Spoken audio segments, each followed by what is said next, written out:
जय श्री राम। मेरे कर्क राशि के प्यारे जातक जातिका, सितंबर आखिर कैसे व्यतीत होगा आपके लिए और क्या खास है सितंबर में, क्या सावधानी रखने की आवश्यकता है सितंबर महीने में, कौन सा रंग आपके लिए खास है, कौन सा अंक आपके लिए खास है, कौन सा दिन आपके लिए खास है, इन सभी विषयों में सितंबर को लेकर के हम इस कार्यक्रम में विशेष चर्चा करने वाले हैं। आपको खास जानकारी देने वाले हैं, ध्यान रखिएगा। लेकिन इस जानकारी से पहले एक साधारण सी सूचना आपको देना चाहता हूं। सभी का एक निवेदन था कि पितृ शांति के लिए कुछ किया जाए, पितृदोष निवारण के लिए कुछ किया जाए। तो इस बार 22 सितंबर यानी पितृपक्ष में ही 22 सितंबर से पितृ के लिए भागवत कथा का आयोजन मैं कर रहा हूं। मैं स्वयं उस कथा को करूंगा। सुबह पितृ तर्पण, देव तर्पण, ऋषि तर्पण इत्यादि पूरे जो तर्पण की प्रक्रिया है, सुबह उसका प्रयोग किया जाएगा और सायंकाल में कथा, प्रसाद, भंडारा इत्यादि का आयोजन किया जाएगा।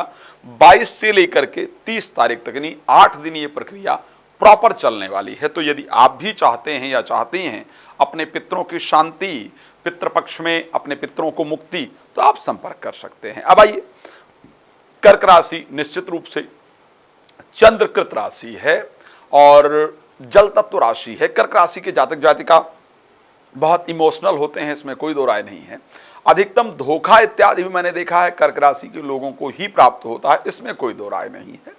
कर्क राशि के जातक जातिका को थोड़ा स्वास्थ्य को लेकर के भी ध्यान रखने की आवश्यकता होती है। आखिर स्टार्टिंग मंथ की अगर बात की जाए, स्टार्टिंग टाइम जो है वो किस प्रकार व्यतीत होने वाला है, आपका पूरा महीना अगर हम जनरली बात करें तो किस प्रकार व्यतीत होगा। कर्क राशि के लिए स्टार्टिंग जो मंथ का है वो शानदार रहने वाला है। वो इसलिए कह रहा हूं कि आपके राशि में स्वयं बुध गोचर करने वाले हैं। बुध के गोचर करने के कारण आत्मविश्वास आपका बढ़ा रहेगा, स्वास्थ्य आपका निश्चित रूप से बेहतर रहेगा, मन में प्रसन्नता रहेगी, व्यापारिक बुद्धि जागृत होगी। यानी कोई डील हो, व्यापार कैसे बढ़ाना हो इसकी जानकारी मिल जाए, कुछ अच्छे लोगों से मुलाकात हो जाए। और क्योंकि चंद्रमा आपके सेकंड हाउस में स्टार्टिंग में गोचर करेंगे तो आपकी बुद्धि भी तीव्र गति से काम करेगी। मेरे दृष्टि से सितंबर में कर्क राशि के लिए जो स्टार्टिंग टाइम ही है वो धन की वृद्धि कराने वाला, घर में मांगलिक कार्य का आयोजन करने वाला और ब्रेन को एक एक्टिव पोजीशन में लेकर के जाने वाला, अच्छे रिजल्ट को देने वाला निश्चित रूप से रहने वाला है। तो वो मुझे एक बेहतर रास्ता आपके लिए नजर आ रहा है। एक और बड़ा इंपॉर्टेंट चीज, एक इंपॉर्टेंट चेंजेस आपके लिए होने वाला है। जैसा कि शुक्र कर्क राशि के लिए देखा जाए तो लाभ स्थान के स्वामी है, शुक्र चतुर्थ भाव के स्वामी, यानी जो मैंने दिल से सोचा है उसको अगर कोई पूरा कर सकता है तो शुक्र पूरा करने वाले हैं। लेकिन शुक्र नीचस्थ हैं, स्टार्टिंग में 18 तारीख के बाद जाकर के वो अपनी राशि के अंतर्गत गोचर करने वाले हैं। तो इस महीने आफ्टर 18 यानी 18 तारीख के बाद आप दिल से यदि किसी को चाहते हैं, दिल से किसी को चाहती हैं, तो उसके साथ आपकी मुलाकात हो, इस प्रकार की परिस्थिति आपके राशि के अंतर्गत नजर आ रही है। दूसरी पोजीशन जो आपके लिए रहने वाली है, शुक्र के यहां पहुंचने पर आपको आपका जो भी डिजायरेबल जॉब है, जो आप चाहते थे कि इस कंपनी में मेरी जॉब लगे, यहां से मुझे ऑफर आए, वहां से आपको ऑफर आने का संयोग है, वहां जॉब इत्यादि को लेकर के बात बनने का संयोग है, प्रॉपर्टी इत्यादि खरीदने का योग है, प्रॉपर्टी इत्यादि बिकने का योग है। तो अगर मैं बात करूंगा कर्क राशि के लिए कि प्रॉपर्टी इत्यादि को लेकर के या दिल में जो इच्छा बहुत दिल से पाल रहे थे उसको लेकर के या फिर नौकरी इत्यादि को लेकर के, वो सारी चीजें 18 तारीख के बाद पूरी होने जा रही, पहले नहीं बता रहा हूं, इसको ध्यान रखिएगा। 18 तारीख के बाद वो इच्छा पूरी होने जा रही है। लेकिन एक चीज को लेकर के सावधानी की भी आवश्यकता है। क्या है कि आपके पंचम भाव के स्वामी और आपके दशम भाव के स्वामी जो मंगल हैं वो इस कुंडली में 12th हाउस के अंतर्गत गोचर कर रहे हैं। तो जॉब पर बहुत सावधानी रखना, ये ध्यान रखिएगा। मंगल के द्वादश भाव में गोचर करने के कारण आपके, स्पेशली अगर विदेश में हैं तो आपके नौकरी जाने का खतरा जरूर है और आपके प्रोफेशनल लाइफ में बहुत षड्यंत्र किया जाएगा, इस प्रकार की कंडीशन है।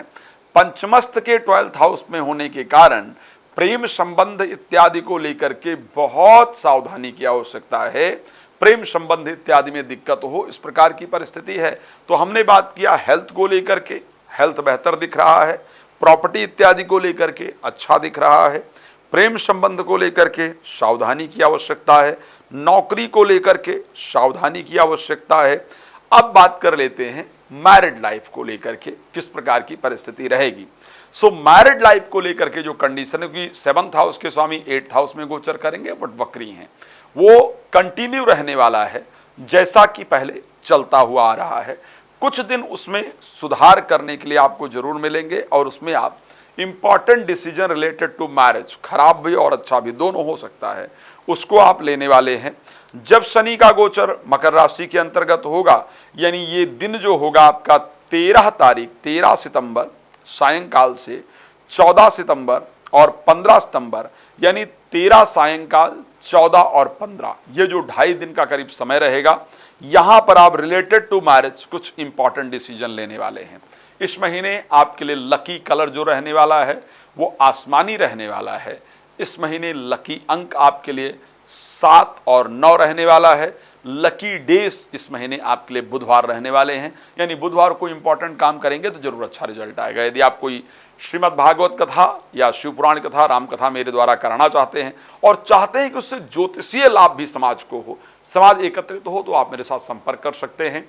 उसके साथ साथ रात को 9 बजे, दोपहर को 12 बजे लाइव आता हूँ, मेरे साथ लाइव भी जुड़ सकते हैं, बहुत सारी चर्चाएं कर सकते हैं। भगवान आपका जीवन सुख समृद्धियों से परिपूर्ण रखें, इसी शुभकामना के साथ जय श्री राम। बहुत धन्यवाद।